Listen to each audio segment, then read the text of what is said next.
سلااوڕێز هاوڕێیان هێژە هیوادارم باش و سەلامەت و تەندروست بن لە هەر شوێنێکیان دنیایان. ئیتر دنیا دەورانە، هەر ڕۆژێک بە شێوازێک دەسوڕێ، بەڵام ئەوەی کە زۆرجی پرسیار و گومانی ئێمەیە ئەوەیە کە ئێمە زوو شتی لەبیر دەکەین.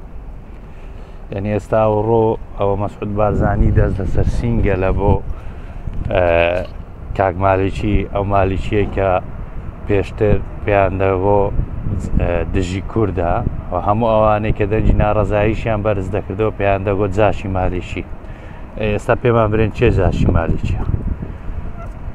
یعنی ئەگەر کەمەک بگەڕێنەوە پاش، دایمەن عەقڵی خێڵەکی ئاوایە، یعنی ئەوە یەکەم جار نییە و ئاخیر جار نییە کە ئەوانە وا دەکەن. یعنی سەرەتا ئەگەر بگەڕێنەوە دواوە کاتی خۆی پشتیوانی عەلاویان کرد، وتیان عەلاوی دۆستی قەدیمی کووردە.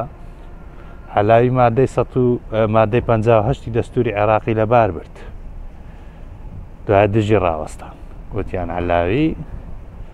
عەلاوی دژی کووردە، پشتیوانی جەعفەریان کرد. ئەو جارێ گوتیان جەعفەری دۆستی قەدیمی کووردە، جەعفەریش مادەی 140 دەستوری لەبار برد.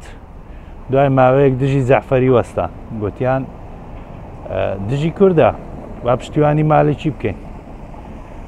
پشتیوانی مالیکیان کرد، گوتیان دۆستی قەدیمی کووردە، وەخت خۆی لە کوردستان تەزبێعی فرۆشتیە، کاکە تەزبێعی فرۆشتیە و هەموو شتێکی بە کەیف خمە دەکا. دوای دووبارە گوتیان مالیکی موچە و بوجەی خەڵکی کوردستانی بڕیە، دژی ڕاوەستان دۆر و زڕایە چەند لێدە ئەوەی کە دەنجی ناڕەزاییشی بەرز کردباوە دەیانگۆ ئەوە جاشی مالیشیە. ئەو جە لە مالیکی هەر گەڕانەوە پشتیوانی عەبادیان کرد، گوتیان عەبادی دۆستی قەدیمی کووردە، نیوەی کوردستانی بە زەبری هێزداگیر کرد. دوای دژی ڕاوەستان، دوای ماوەیەک گوتیان کاکە عادل عەبدولمەهدی، بەس عادل عەبدولمەهدی دۆستە قەدیمەکەیە، ژمارەیەک وەزیری کردە. یعنی عادل عەبدولمەهدی چی کرد؟ نیوەی وەزیرەکانی کوردی کردە نیوە بە نیوە.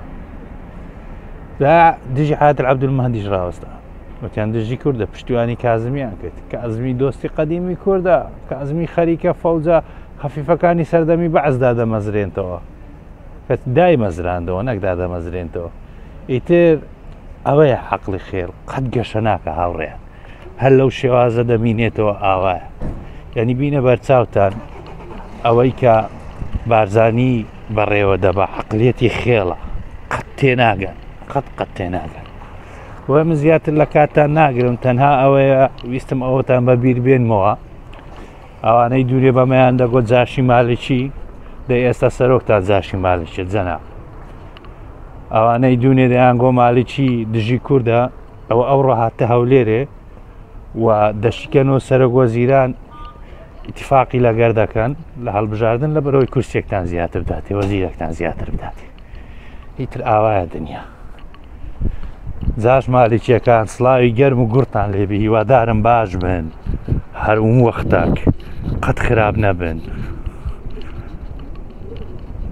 وە من زیاتر کاتتان ناگرم، کاتەکی خۆش ماڵاوە.